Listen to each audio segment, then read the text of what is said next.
Mark wandered into the antique shop on a whim, his eyes scanning the dusty shelves filled with forgotten relics. An old, tarnished mirror caught his attention. The frame was intricate, carved with strange symbols that seemed to move when he wasn't looking directly at them. He couldn't resist. He had to have it. The shopkeeper's warning of the mirror's dark history fell on deaf ears as Mark left with his new treasure. That evening, he hung the mirror in his bedroom. As he admired the craftsmanship, his reflection began to blur, and a shadowy figure emerged in the glass.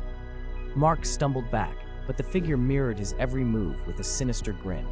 He turned away, heart pounding, but the room felt colder. Whispered words seemed to float through the air. "I see you."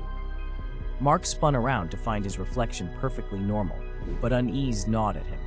Days passed, and he noticed the figure more frequently. It appeared behind him, sometimes standing too close, other times watching from a distance. One night, unable to sleep, he approached the mirror. The shadowy figure now stood clearly behind him in the reflection, closer than ever. He reached out, and the mirror's surface rippled like water. A cold hand gripped his wrist, pulling him toward the glass. Mark screamed, but his voice was swallowed by the darkness.